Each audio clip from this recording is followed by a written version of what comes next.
ನಮ್ಮ ನಾಡಿನ ಧಾರ್ಮಿಕ ಹಬ್ಬವನ್ನು ಉದ್ಘಾಟಿಸಲು ರಾಜ್ಯ ಸರ್ಕಾರ ಕನ್ನಡ ವಿರೋಧಿ, ನಮ್ಮ ಕನ್ನಡ ಬಾವುಟದ ವಿರೋಧಿ, ಭುವನೇಶ್ವರಿಯನ್ನು ವಿರೋಧ ಮಾಡಿರತಕ್ಕಂಥ ಬಾನು ಮುಷ್ತಾಕರನ್ನು ಆಹ್ವಾನ ಮಾಡಿರುವಂಥ ಕ್ರಮವನ್ನು ಖಂಡಿಸಿ, ಹಾಗೆ ಮಾನ್ಯ ಉಪಮುಖ್ಯಮಂತ್ರಿಗಳಾದಂಥ ಡಿ.ಕೆ. ಶಿವಕುಮಾರ್ ಅವರು ಮೊನ್ನೆ ಚಾಮುಂಡಿ ಬೆಟ್ಟ ಹಿಂದೂಗಳ ಆಸ್ತಿ ಅಲ್ಲ ಅಂತ ಹೇಳಿದ್ದಾರೆ.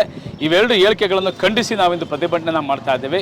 ನಮ್ಮ ನಾಡಿನ ಧಾರ್ಮಿಕ ಹಬ್ಬ ದಸರಾ 100 ವರ್ಷಗಳಿಂದ ರಾಜಮಂತಂದವರು ನಮ್ಮ ಮೈಸೂರು ರಾಜ ಪರಂಪರೆಯಿಂದ ಮಾಡ್ಕೊಂಡ್ಬಂದಂಥ ಧಾರ್ಮಿಕ ಪರಂಪರೆ ಇರುವಂಥ ನಮ್ಮ ಹಿಂದೂ ಧರ್ಮ ಶ್ರದ್ಧೆ ಸಂಸ್ಕೃತಿಯಿಂದ ಮಾಡೋಂಥ ದಸರಾ.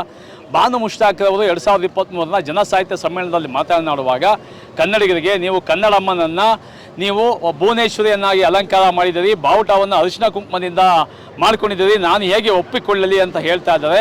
ನಮ್ಮೆಲ್ಲರ ಮಾತೃಭಾಷೆ ಕನ್ನಡ, ನಾವೆಲ್ಲ ಕನ್ನಡಿಗರು ಹಳದಿ ಕೆಂಪು ಬಾವುಟವನ್ನು ಒಪ್ಕೊಂಡಿದ್ದೀವಿ. ಭುವನೇಶ್ವರಿಯನ್ನು ನಮ್ಮ ತಾಯಿಯಾಗಿ ನಾವು ಅರ್ಪಣೆ ಮಾಡ್ಕೊಂಡಿದ್ದೀವಿ. ಭುವನೇಶ್ವರಿಯನ್ನೇ ನೀವು ನಾಡದೇವಿಯಾಗಿ ಒಪ್ಪದವರು, ನೀವು ತಾಯಿ ಚಾಮುಂಡೇಶ್ವರಿಯನ್ನು ದೇವಿಯಾಗಿ ಒಪ್ಕೊಂಡು ಪೂಜೆ ತಗೋತೀರಾ, ಅವರ ಮಂಗಳಾರತಿ ತಗೊಂಡು ಆರಾಧನೆ ಮಾಡ್ತೀರಾ. ಇದು ನಿಜಕ್ಕೂ ಖಂಡನೀಯ. ಮಾನ್ಯ ಮುಖ್ಯಮಂತ್ರಿಗಳು ಒಂದು ಸಮುದಾಯವನ್ನು ಓಲೈಕೆ ಮಾಡಲಿಕ್ಕಾಗಿ ನೀವು ನಮ್ಮ ಹಿಂದೂ ಧರ್ಮದ ಭಾವನೆಗಳಿಗೆ ನಮ್ಮಗಳಿಗೆ ಧಕ್ಕೆಯನ್ನು ತರ್ತಾ ಇದ್ದೀರಾ. ನಮ್ಮ ರಾಜ್ಯದಲ್ಲಿ ಹಲವಾರು ಮಹಾನ್ ಘಟಾನುಘಟಿಗಳು ಸಾಧಕರುಗಳಿದ್ದಾರೆ. ಏನು ಮಣ್ಣಿನ ಮಗ ಎಚ್ ಡಿ ದೇವೇಗೌಡರು ಏಕೈಕ ಪ್ರಧಾನಿಯಾದಂಥ ಹಿರಿಯರಾದಂಥ ಎಚ್ ಡಿ ದೇವೇಗೌಡರಿದ್ದಾರೆ. ಅವ್ರನ್ನ ನೀವು ದಸರಾ ಉದ್ಘಾಟನೆ ಕರೆಯಲು ನಮ್ಮ ಅಭ್ಯಂತರ ಇಲ್ಲ.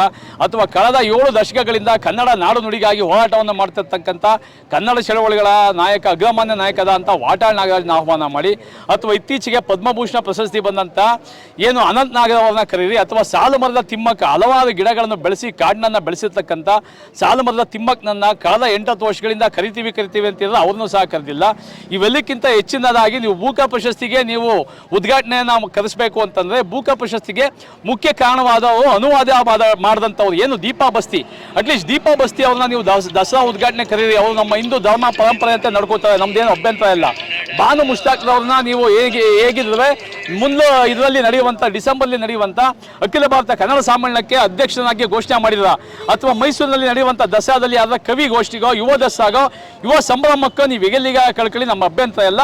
ಆದರೆ ನಮ್ಮ ಹಿಂದೂ ಧರ್ಮ ಸಂಸ್ಕೃತಿ ಪರಂಪರೆ ಅಂತ ಇರೋಂಥ ನಾಡದೇವಿ ಚಾಮುಂಡಿ ಬೆಟ್ಟಕ್ಕೆ ಅವರು ಬಂದು ಆಹ್ವಾನ ಮಾಡೋದು ಬೇಡ.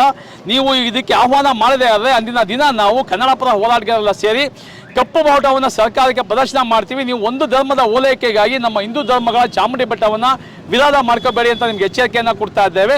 ಜೊತೆಗೆ ಏನು ಡಿ.ಕೆ. ಶಿವಕುಮಾರ್ ಉಪಮುಖ್ಯಮಂತ್ರಿಗಳು ಚಾಮುಂಡಿ ಬೆಟ್ಟ ಹಿಂದೂ ಅವ್ರಿಗೆ ಸೇರಿದಲ್ಲ ಅಂತ ಹೇಳಿದ್ರು, ಅದನ್ನು ಖಂಡಿಸ್ತಾ ಇದ್ದೀವಿ. ಇನ್ಯಾವುದಕ್ಕೆ ಸೇರಿದ ಸ್ವಾಮಿ, ಅದು ಬ್ರದರ್ಗಳು ಸೇರಿದ್ದ. ಮುಸ್ಲಿಮ್ಗಳಿಗಿರೋ ಮಸೀದಿ ಮುಸ್ಲಿಮರದ್ದು, ಚರ್ಚ್ಗಳು ಕ್ರಿಶ್ಚಿಯನ್ನದು, ಹಂಗೆ ಹಿಂದೂಗಳದು ನಮ್ಮ ಹಿಂದೂ ದೇವಸ್ಥಾನ. ಹಾಗೂ ಏನು ನಮ್ಮ ಹಿಂದೂ ದೇವಸ್ಥಾನಗಳಲ್ಲಿ ನೀವು ಮುಜರಾಯಿ ಇಲಾಖೆಗೆ ಒಳಪಡಿಸ್ಕೊಂಡಿದ್ದೀರಾ, ನಿಮಗೆ ಧೈರ್ಯ ಇದ್ದರೆ ತಾಕತ್ತಿದ್ರೆ ಹಿಂದೂ ದೇವಾಲಯಗಳನ್ನು ಮುಜರಾಯಿಗೆ ಒಳಪಡಿಸ್ಕೊಂಡಂತೆ ರಾಜ್ಯದಲ್ಲಿರುವ ಎಲ್ಲ ಮಸೀದಿಗಳನ್ನ ಚರ್ಚ್ಗಳನ್ನ ನೀವು ಮುಜರಾಯಿ ಇಲಾಖೆಗೆ ಒಳಪಡಿಸ್ಕೊಡಿ ಅಂತ ನಿಮಗೆ ಹೇಳ್ತಾ ಇದ್ದೇವೆ. ಮತ್ತೊಮ್ಮೆ ನೀವು ಯಾವುದೇ ಕಾರಣಕ್ಕೂ ನಮ್ಮ ಹಿಂದೂ ಧರ್ಮಗಳ ಭಾವನೆಗಳಿಗೆ ಧಕ್ಕೆ ತರುವಂಥ ಕೆಲಸ ಮಾಡಬೇಡಿ. ಈ ಕೂಡಲೇ ತಾವು ಕ್ಷಮಾಪಣೆಯನ್ನು ಕೇಳಬೇಕು ಅಂತ ನಿಮ್ಗೆ ಎಚ್ಚರಿಕೆಯನ್ನು ಕೊಡ್ತಾ ಇದ್ದೇವೆ.